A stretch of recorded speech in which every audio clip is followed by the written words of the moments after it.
स्वागत है आपका दी पॉइंट में। कल का जो लेक्चर था उसमें चीफ मिनिस्टर के बारे में पढ़ाया था, मुख्यमंत्री के बारे में, और आज का जो है वो गवर्नर के बारे में है। ठीक है, गवर्नर मतलब राज्य के राज्यपाल। ठीक है, सो राज्य के राज्यपाल के बारे में आज पढ़ाएंगे। जो चीफ मिनिस्टर के बारे में पढ़ाया हुआ आप लोगों ने देख लिया होगा, रिवाइज कर लिया होगा, और मैं आशा करता हूँ कि आपको समझ में भी आ गया होगा। वो उससे पहले जो वीडियो डाले थे हमने संवैधानिक संस्थाएं और नॉन संवैधानिक संस्थाएं, वो देख लिया होगा आपने।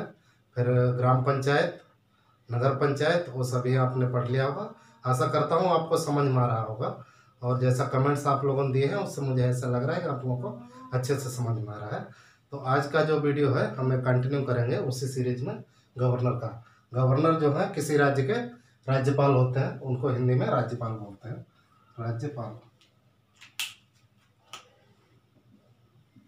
गवर्नर को हिंदी में राज्यपाल बोलते हैं। अच्छा, इनका संवैधानिक क्या है? ये संविधान के पार्ट 6 में जो स्टेट गवर्नमेंट है उसके बारे में लिखा हुआ है। संविधान के पार्ट 6 में स्टेट गवर्नमेंट के बारे में लिखा हुआ है। सो आर्टिकल 153 टू 167 ये जो है स्टेट गवर्नमेंट के एग्जीक्यूटिव के बारे में बात करता है। एग्जीक्यूटिव में कौन कौन आता है, सवाल अक्सर पूछा जाता है एग्जाम में। कई लोग ये गलती कर जाते हैं कि जो एग्जीक्यूटिव में है वो गवर्नर आता है, लेकिन एग्जीक्यूटिव में governor, chief minister and council of ministers,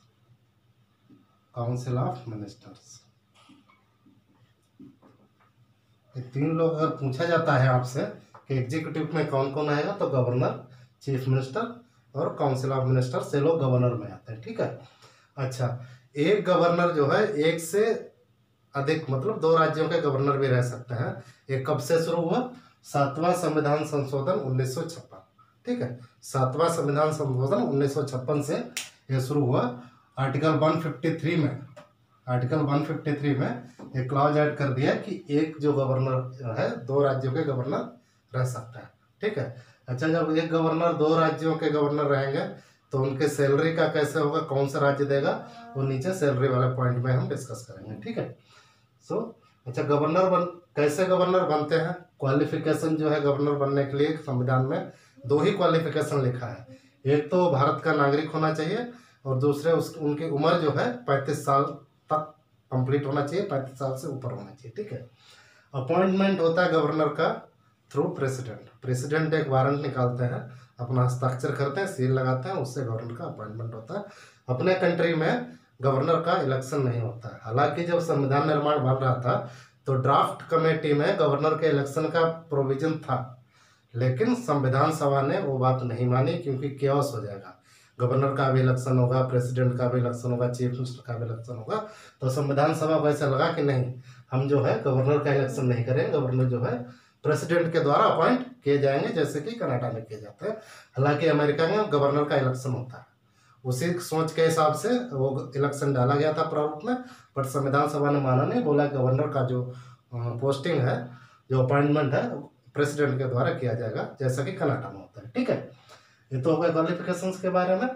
फिर सैलरी के साथ और भी है, उनको जो राजभवन होता है वो फ्री में रह सकते हैं, रेंट नहीं भरना पड़ता, और सारी सुविधाएं भी हैं। सैलरी का सवाल कभी कभी पूछा जाता है। सो पहले 1.1 लाख था, अभी 3.5 लाख पर मंथ सैलरी है गवर्नर का। 1.1 से 3.5 लाख पर मंथ किया गया। कब से किया गया? 1 जनवरी 2016 से। Finance act 2018। एक ऐसा सवाल बनता है, इसमें कौन सा सही नहीं है? गवर्नर का सैलरी 1.1 से 3.5 लाख हुआ 1 जनवरी 2016 से, और फाइनेंस एक्ट 2018 से। इसमें अगर 3 में से कोई भी चीज़ आप भूल गए तो गलत हो जाएगा। ठीक है, आजकल क्वेश्चन का लेवल थोड़ा बढ़ रहा है, तो इसलिए फाइनेंस एक्ट 2018 के अनुसार गवर्नर का सैलरी 1.1 लाख पर मंथ से 3.5 लाख पर मंथ किया गया। ठीक है, तो ये हो गया। गवर्नर का टर्म कितना रहेगा? What will be the term of the governor? Governor का टर्म 5 साल का मेंशन किया गया है, लेकिन वो जब तक प्रेसिडेंट चाहेंगे तो 5 साल से पहले वो रिजाइन भी कर सकते हैं, प्रेसिडेंट उनको हटा भी सकते हैं, प्रेसिडेंट उनको एक स्टेट से दूसरे स्टेट में ट्रांसफर भी कर सकते हैं। ठीक है, तो अगर वो ट्रांसफर करते हैं एक स्टेट से दूसरे स्टेट तो वो 5 साल के पीरियड के लिए, जैसे भी मान लीजिए कल्याण सिंह जी राजस्थान के गवर्नर 5 साल तक रहे, ठीक है। अच्छा गवर्नर 5 साल रह लिए तो क्या रीअपॉइंट हो सकता है? रीअपॉइंट हो सकता है, ठीक है। ऐसे नहीं कि 5 साल एक बार गवर्नर रह लिए तो रीअपॉइंटमेंट नहीं होगा, रीअपॉइंटमेंट गवर्नर का हो सकता है। और एक गवर्नर एक से मतलब 2 राज्यों का एक गवर्नर रह सकता है, ठीक है। गवर्नर का जो सैलरी है, ये सवाल पूछा है, गवर्नर का सैलरी कौन बियर करता है, कौन से फंड से आता है? गवर्नर का सैलरी राज्य सरकार बियर करेगा। और अगर प्रेसिडेंट ने एक गवर्नर को 2 स्टेट का गवर्नर नियुक्त किया है तो उस केस में क्या होगा? प्रेसिडेंट बताते हैं कि कौन सा राज्य कितना सैलरी उनका बियर करेगा, ये प्रेसिडेंट बताता है।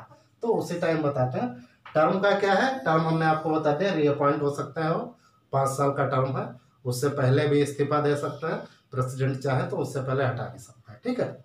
उसके बाद आता है पावर्स एंड फंक्शंस। पावर्स में कुछ डिस्क्रिशनरी पावर्स है और कुछ नॉर्मल एग्जीक्यूटिव पावर्स है। क्योंकि संविधान में बहुत ज़्यादा लिखा नहीं गया, इसलिए गवर्नर का डिस्क्रिशनरी पावर ज़्यादा है, ठीक है। प्रेसिडेंट का उतना नहीं, गवर्नर का ज़्यादा है, ठीक है। तो क्या होता है, जैसे नॉर्मल अपना सेंट्रल में यूपीएससी का चेयरमैन प्रेसिडेंट करता है, ऐसे ही स्टेट में स्टेट पब्लिक सर्विस कमीशन का अपॉइंटमेंट गवर्नर करेंगे, ठीक है। स्टेट इलेक्शन कमीशनर का अपॉइंटमेंट गवर्नर करेंगे, ठीक है। एडवोकेट जनरल स्टेट में होते हैं, उनका अपॉइंटमेंट गवर्नर करेंगे, ठीक है। चीफ मिनिस्टर का ओथ गवर्नर दिलाएंगे, काउंसिल ऑफ मिनिस्टर का ओथ गवर्नर दिलाएंगे, ये सब उनके फंक्शंस हैं, ठीक है। उसके बाद कोई बिल अगर रिजर्व करना है प्रेसिडेंट के लिए, वो उनका डिस्क्रिशनरी पावर है, लिखा नहीं है कौन सा करना है कौन सा नहीं करना है, उनका पावर है, उनका स्वविवेक है, किसको रिजर्व करेंगे प्रेसिडेंट के लिए, किसको रिजर्व नहीं करेंगे। मनी बिल के बारे में उनका स्वविवेक काम करेगा, ठीक है। अच्छा कहीं पे भी ऐसा डाउट आए गवर्नर ने अपना स्वविवेक यहाँ पे लगाना चाहिए, यहाँ पे नहीं लगाना चाहिए, वहाँ पे गवर्नर का जो पॉइंट है वो फाइनल है, उस पर कोई क्वेश्चन नहीं कर सकता है आपने यहाँ पर अपना दिमाग क्यों लगा लिया, ठीक है। तो उसके हिसाब से उनका पावर्स और फंक्शन जो है, डिस्क्रिशनरी पावर में एक चीज और आता है अपना, एक MAMT,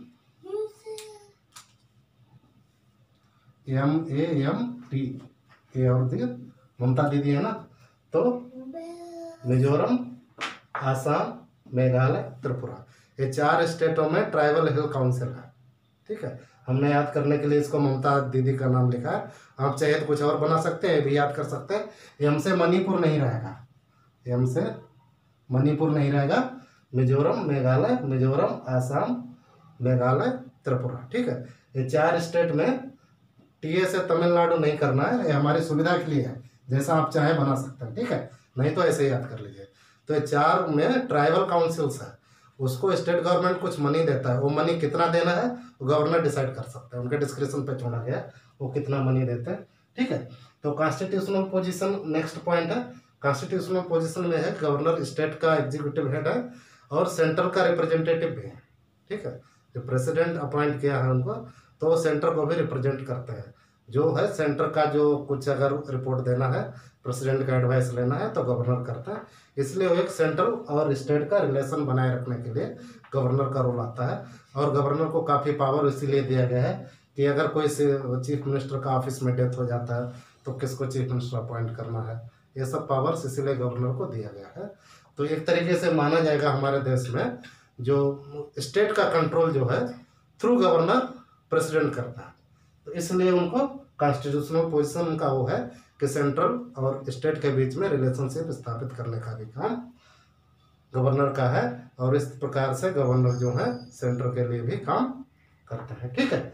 तो इसको एक बार थोड़ा देख लीजिए, इसमें जहाँ जहाँ से क्वेश्चन बनता है, एक सैलरी का कभी कभी क्वेश्चन पूछ लिया जाता है, ट्राइबल हेल्थ काउंसिल का क्वेश्चन पूछ लिया जाता है।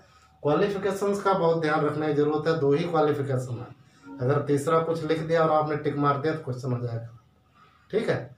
एक तो भारत का नागरिक होना चाहिए और दूसरे एज 35 ईयर्स तक होना चाहिए, ठीक है। बहुत सिंपल सवाल है। उसके बाद सैलरी का 3.5 लाख हमने बता दिया, टर्म बता दिया, क्या रीअपॉइंट हो सकते हैं, रीअपॉइंट हो सकते हैं गवर्नर। सैलरी कहाँ से आएगा, जिस स्टेट के गवर्नर है, इसको कैसे याद रखेंगे, जहाँ जो आदमी काम करेगा उसका सैलरी वही देगा, है नहीं, तो उसका सैलरी अगर वही देगा तो जिस स्टेट के गवर्नर है तो वही स्टेट से उनका सैलरी जाएगा। दूसरा क्या है, अगर 2 स्टेट के लिए अपॉइंट है तो प्रेसिडेंट डिसाइड करते हैं स्टेट कितना भरेगा, स्टेट कितना भरेगा, ठीक है। और जो आर्टिकल दिया है 153 to 157 संविधान का भाग 6 में, ठीक है। तो चाहिए तो इसका स्क्रीनशॉट ले लीजिएगा, ठीक है, और उसके बाद अपना प्रैक्टिस करते रहिए।